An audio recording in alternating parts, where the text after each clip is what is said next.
Hello everybody, and today we have with us Garry Freeman.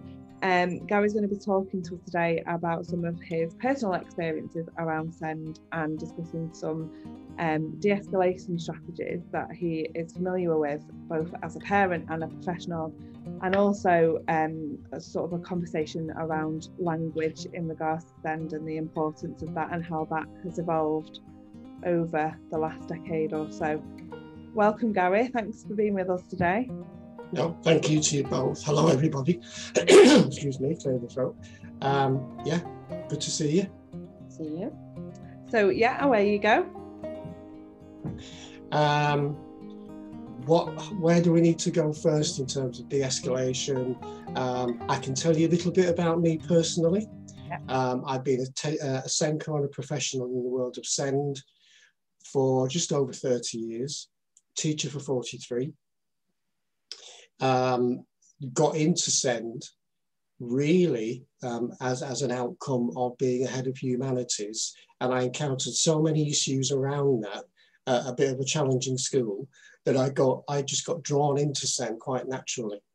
And my career has developed. So I've been a SENCO, a director of inclusion. I've been someone who's worked with local authorities. So, and now I'm an independent SEND consultant. So the professional side has developed. The personal side, I think, has complemented that. And I think both the professional and the personal have informed each other. I've got two sons. My elder son had a lot of issues when he went from year 7 into year 8 in high school. Excuse me, and he was referred to CAMS. I won't take you through everything, it's a long story. We were looking for a diagnosis simply to help the staff at his school understand the issues around being on the autistic spectrum, because he was most definitely on that spectrum. We didn't get that, and school struggled, but eventually they found him an alternative placement, and that worked really quite well for him. He's since told us that he went as an adult to secure a diagnosis of Asperger's, and he got that.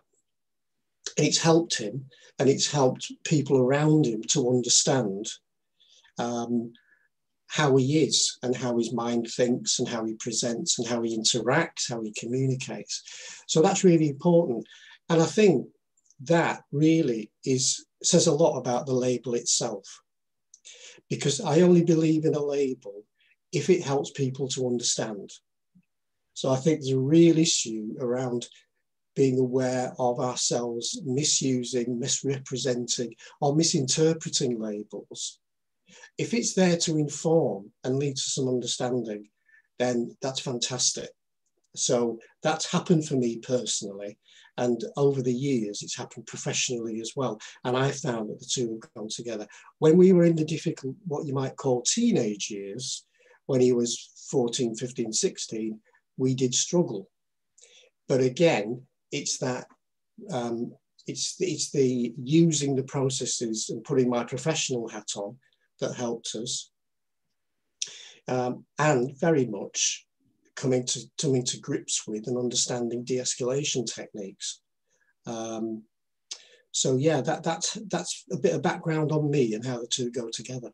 And do you think that with him since having had a diagnosis as an adult, to, like you say, be able to understand how he thinks and how he manages all of that, yeah. Do you think that the support there is better with people that have diagnosis as an adult than what is in place for children that get a diagnosis?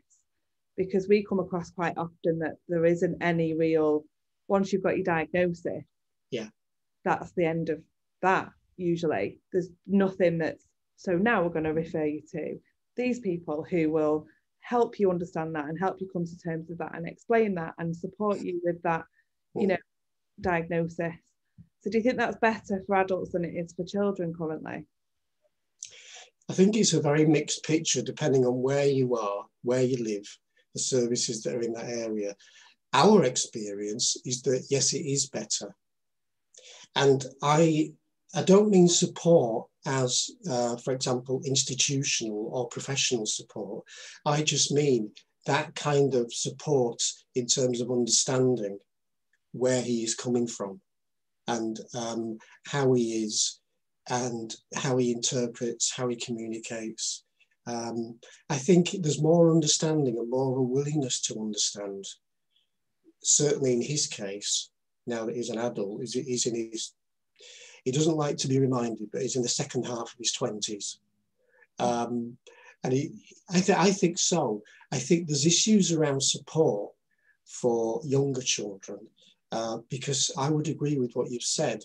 It's often a case of a diagnosis and a label, and then simply, oh, we'll refer you to so-and-so. And that's very hit and miss, which brings me back to the point I made about 5 minutes ago, that it's really about the people around them day to day, understanding their needs and not waiting for that referral support that, let's be honest, could be 3 months, 6 months, a year down the line, particularly at the moment. So I think there is a difference. I have seen it the other way around. I have seen some children and teenagers who've had great support, but then equally have seen young adults who've been diagnosed with Asperger's or just diagnosed as being on the autistic spectrum. And I've seen them really struggle to get understanding and support. So I don't think there's a simple picture. It's a very mixed bag, depends on where you live. Yeah. And I just think that that is probably the biggest factor at the moment. I don't like the phrase postcode lottery. That oversimplifies it. But I do think there are such massive regional differences, and even differences. We live in Leeds, but we're on the edge of Bradford.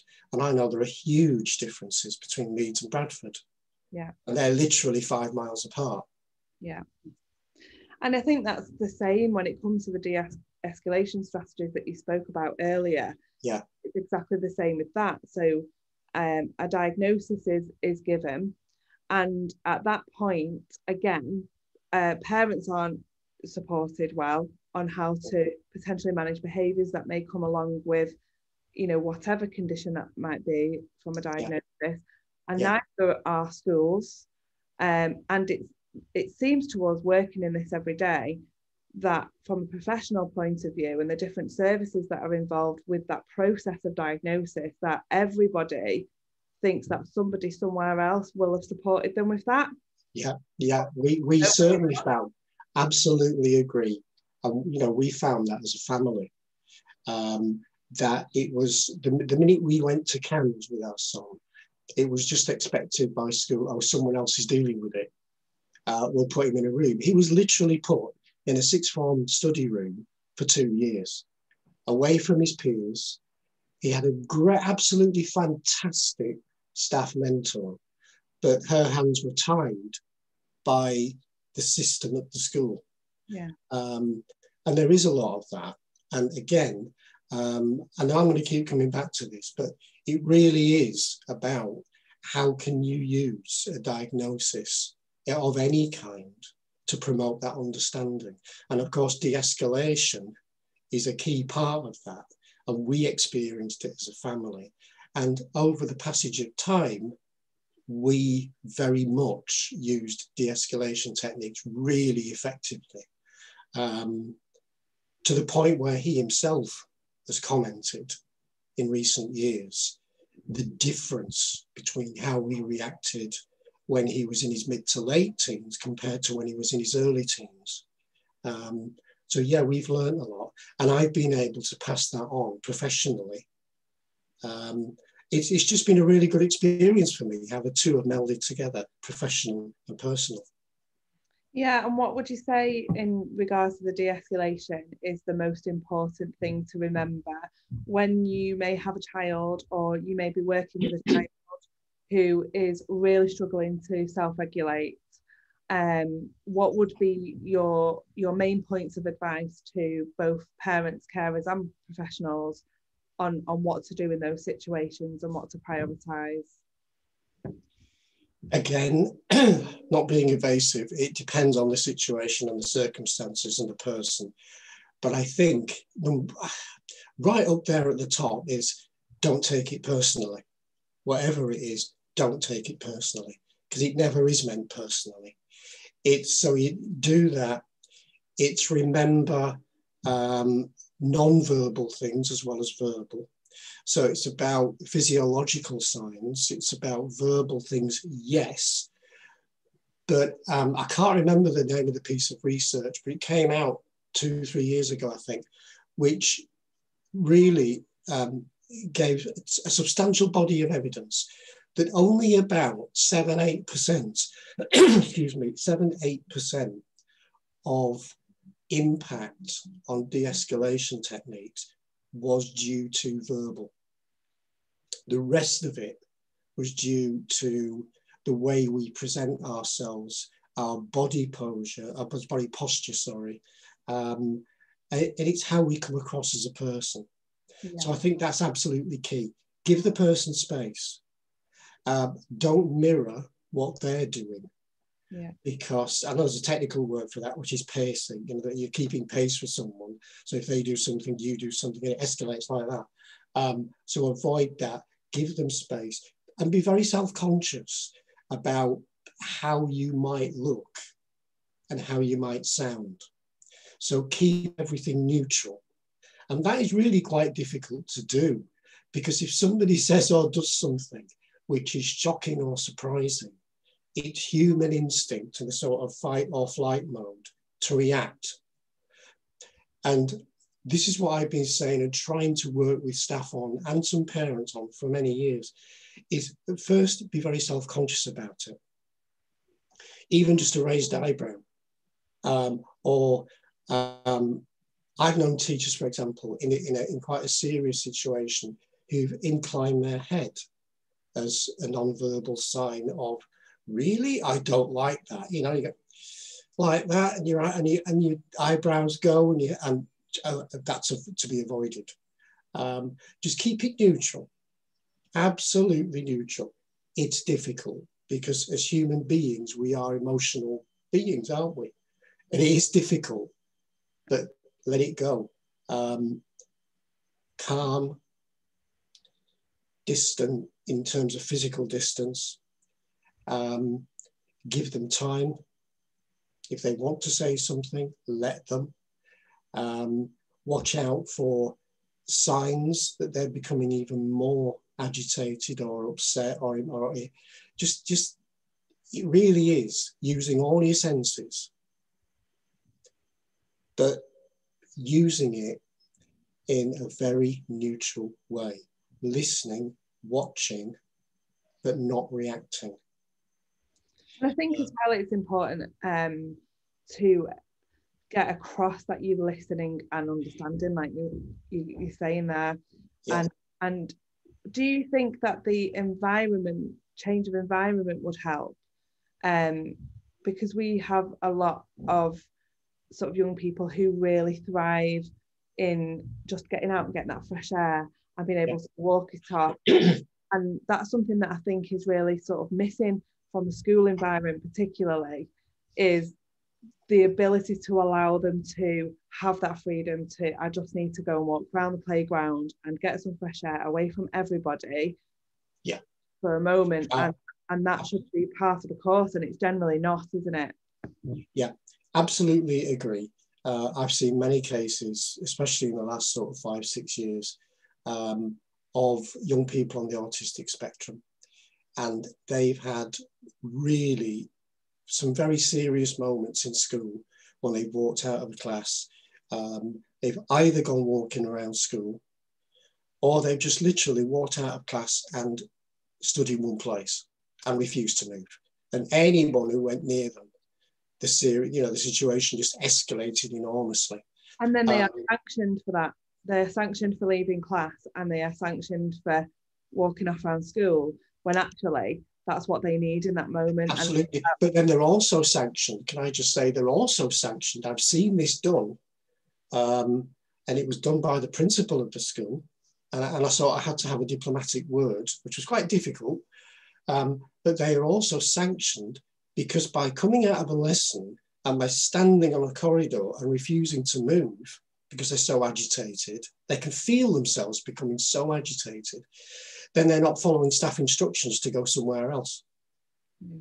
They might be sent to a removal room or some other kind of place. And by refusing to do that, most, if not all schools, will therefore, they'll give a sanction for doing that. So that the child or that young person, they can't win either way. Yeah. They're trying to take themselves out of a situation. So they're doing what they can and what they know how to do. Yeah. And it gets difficult because the adults don't think, let's de-escalate. They just think, let's respond to what we see. And control the situation. Yeah. And many times I've made the point that if a young person or a child walks around the school, walks outside, you've got to let them go. Yeah. Because the alternative is just unacceptable. You've got to let them go and monitor from a distance. And a few moments ago, I did say, give them space. And that's what I mean by that. Monitor from a distance where they know that you're not just ignoring them, but equally, they know that you're not bothering them or hounding them or whatever word we want to use, that you're not doing that. You know, I've seen staff follow children around and that child will end up screaming and shouting back at them, you know, don't hassle me, get off my case, or just leave me alone and all the rest of it. And I think it's important we remember that we have to give time for that child, young person, to come down from where they are. Yeah.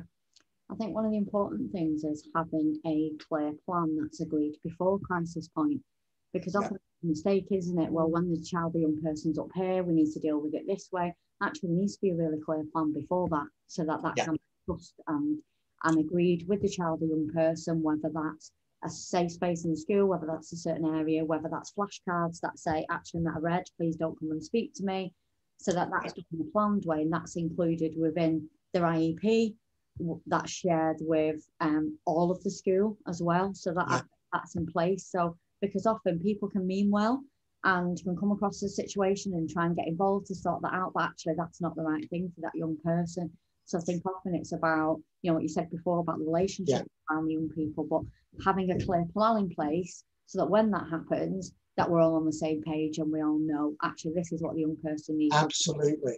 And I've known many cases at school where you'd be in a situation where you are leaving someone who's very clearly agitated and is getting really worked up. And I've seen situations where other staff come along and they feel, because of their position, that they have to get involved and they have to say something. And actually, I've had to say to people, it's okay, we're dealing with it, I'm here, I'm just giving them time. And you know what, if he wants to stand there for a quarter of an hour while the world goes on around him, including lesson changeover, then fine, I'm here. There's someone else the other side, maybe 20, 30 yards away. Nothing's going to happen. And it is about the relationships. Yeah. You know, going back to the personal side of this, that happened with us as well.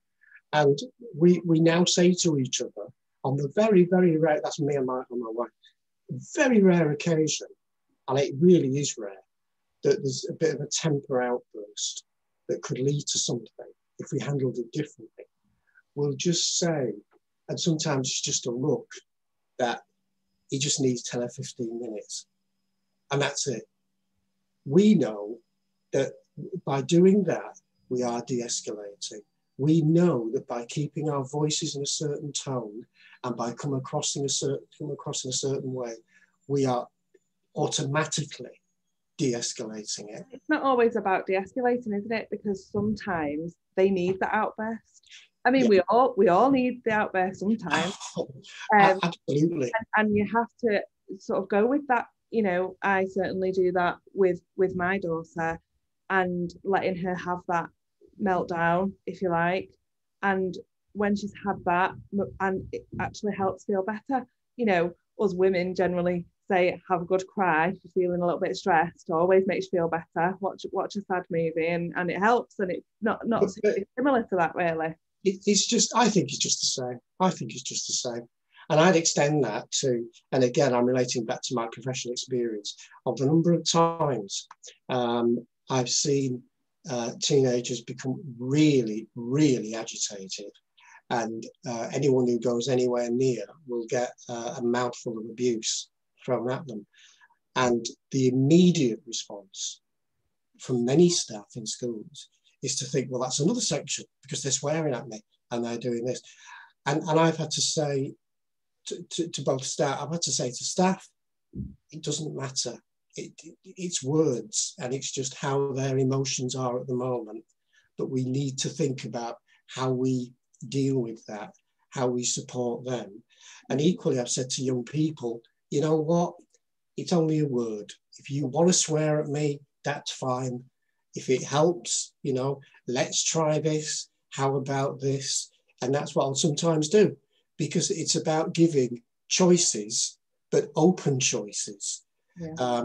So I would never say, right, well, we're going to go there, because that's a definite closed choice. They've got no choice in it. And a demand. It's a demand. And it implies if you don't do it, there might be a sanction. Yeah. Whereas you can say, well, what do you think about this? Or how's about this? Or do you fancy trying this? Or let's try this. Or I'll just say, well, okay, I'm around. I'm not going anywhere. I'm here to help you. I'm here to support. And I'll leave it at that. I'll leave it open.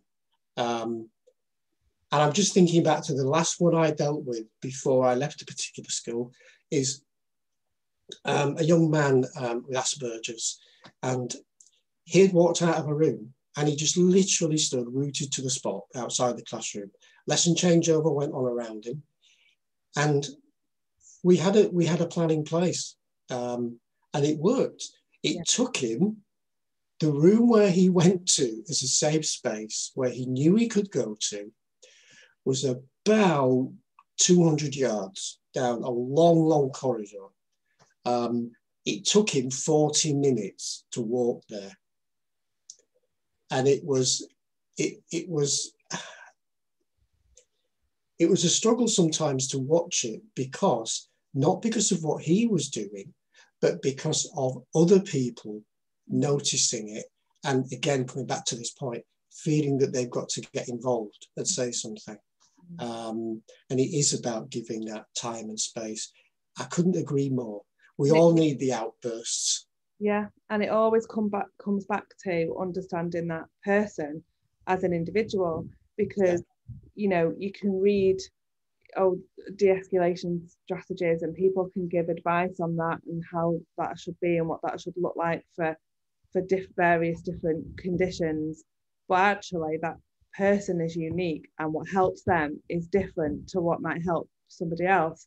And it's having that relationship and understanding of what their triggers are and not putting them in place in the first place. And that's where I think a lot of the professional environments go wrong, because we know now as a society lots and lots of different triggers for children and young people, for example.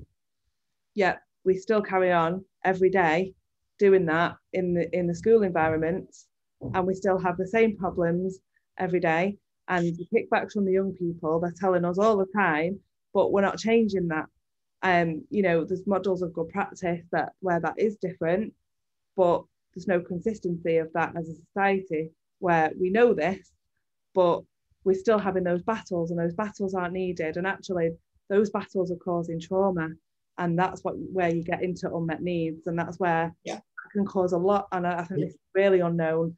The impact of that further down the line for a person as they grow into adulthood is really bad. I know there's a really good book called about all of this, really, called When Adults Change, and it makes so much sense. And I've had to make this point with professionals time and time again. It's not just about doing that, you know, that hackneyed phrase, think outside the boxes and act outside the boxes. It's not about that. It's about not having boxes in the first place, and just scrapping the boxes. And I totally agree about its relationships, absolutely relationships. My experience, both professionally and personally, has borne that out. It's all about that. In fact, anything that you might call behaviour management or support in a school is also about, when it boils down to it, it's relationships. And that's it. And I talk a lot about traits, triggers, and tactics. It's watching out for traits and be aware of them to support. It's about what are the triggers. And obviously that will differ for each individual, which is where your relationship and that relational understanding comes into it. And then it's about tactics. How do you support someone? How do you show that you understand? Because it's all very well, I've come across a lot of professionals who say they understand and who say they get it, but you've only to watch them dealing with someone or trying to work with someone or support them to actually realise that they don't get it at all. And it is about body language. It's about the words we use. It's about the way we use the words. It's about the tone and the timbre of voice. It's about so many things. And I always say that a skilled professional, a skilled teacher does it automatically. And at first, as I said earlier, you've got to be very self-conscious about it. Yeah. You really have to be. So, you know, when I've worked with, for example, ITT students, it's about being self-conscious, because I'm perfectly open to the fact that I learn every day. I learn something. And I think whenever your mind is shut to that, that's when there's a problem. I wanted to ask you a question about what you thought was important in terms of what people can do at ground level and what professionals can do. You talked about the fact that although you've got massive experience, Garry, and you talked to us a lot about still learning and the importance of that, and about, you know, not being an expert in any one person. So just wondered if you could touch on that really. Yeah, I think it really goes back to whoever somebody is, whether it's a parent, professional, ITT student, start of the career, someone who's been in teaching 30 years, it makes no difference to me. Just keep that openness of mind, right? Absolutely openness of mind. Understand that it's all about relationships, that you go on learning. And it's the old saying again, that, you know what, if you've met one autistic person, you've met one autistic person, and that's it. You know, all of us are different as people and individuals. We would always, how many people say, you know, don't treat me like that, don't treat me like you treat that, because they're different, they're a person. Well, exactly the same is true of anybody with any kind of additional needs or SEND. No difference at all.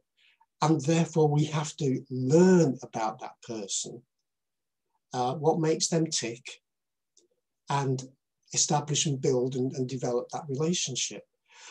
And I think it's, one point springs to mind there, because this has cropped up a lot for me recently, about people on the autistic spectrum not having a sense of humour. Now, that's absolute codswallop, because I've known so many that children and young people and adults who've got an incredible sense of humour, but I've only learned about that when I've developed that relationship with them and made an effort to get to understand them. And usually for me, that involves poking fun at myself, which isn't difficult to do, because I can deliberately do things and I seem an idiot. But it's about poking fun at yourself and presenting and being open about your weaknesses and your possible flaws. And that's what a relationship is about. It's about opening up with somebody a bit. And you can do that, obviously as a parent, but you can do it perfectly well as a professional. You just don't open up about the same things necessarily. But it's about the relationship. And I do think that, you know, the minute anyone has got a closed mind and it just stops being open and learning, that's when you've got a serious problem. And I think it's really important that as well, because it's about nobody knows everything and nobody's ever going to know everything. Absolutely. And things are evolving all the time. specifically in this area, because, you know, we're learning a lot. There's lots of research being produced. There's lots of data being gathered, more so than ever before, because of the access to resources that we've now got, and the lots of different organisations and people recognising that, you know, there's certain areas that need to be developed, and, you know, certain subject matters that, like diagnosis, for example. So Asperger's is one example, was a standalone diagnosis. It's now under the ASD umbrella of a variety of conditions, and that's been a kind of change in recent times. And the language is very important to understand around, there's, you know, identity first language over person first language, and the importance around that for other people. And I think as professionals, we all have a duty to make sure that we are aware of that and listening to the communities in which we are working with and supporting. And, you know, for example, professionals in schools or professionals that are supporting families, making it our business really to understand what's important to everybody involved. There's a reason, as I often say, why we have 2 ears and 1 mouth, that we need to listen far, far more than we talk. We don't really learn anything if we talk. And that's a bit ironic coming from someone who probably talks for a living. but it is true. You learn from someone, you learn about them by listening, by watching, by observing. You don't learn, not a thing, by talking. You can't do, by definition. And I think we have to be aware of that.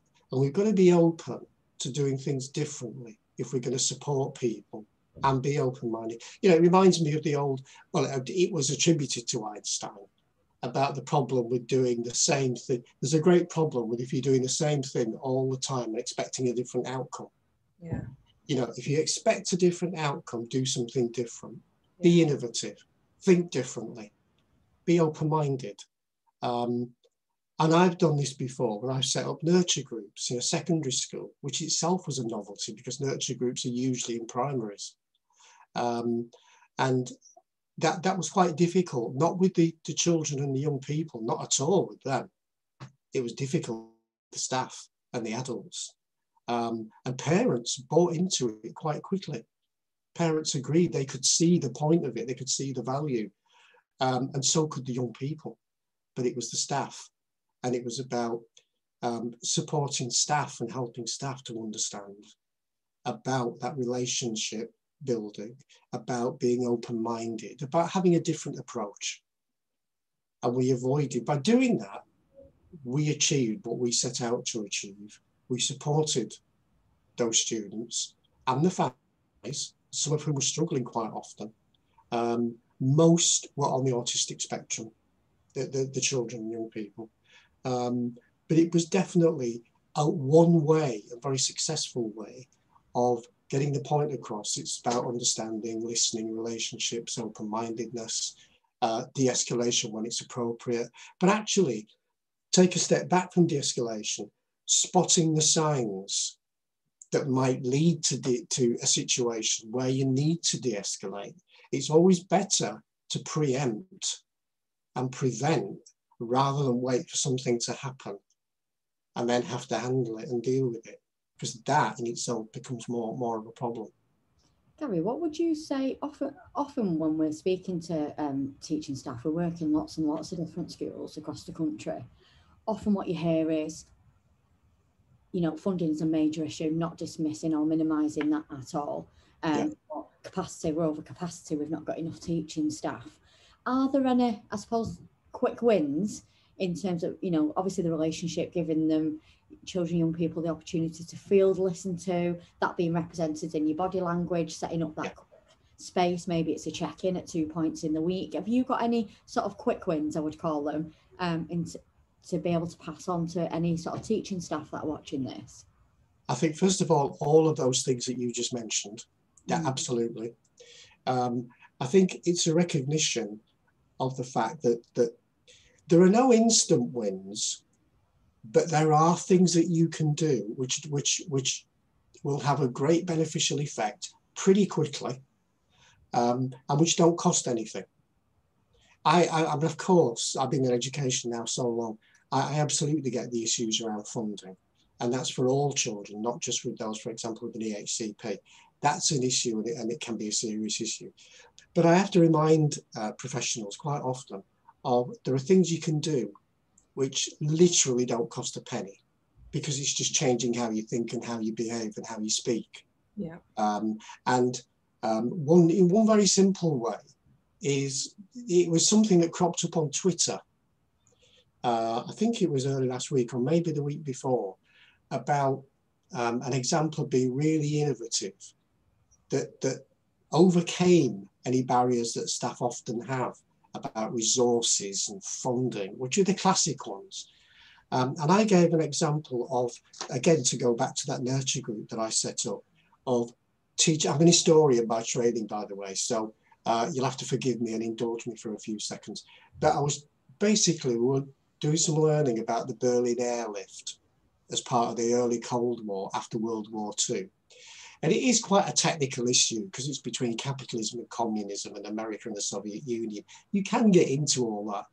But I just tried to boil it down to its essentials. But I had an autistic young man in there. And I knew, absolutely knew, that he was, where the school wasn't far from Leeds Bradford Airport. And I knew that he had this incredible interest in planes, right? Berlin airlift.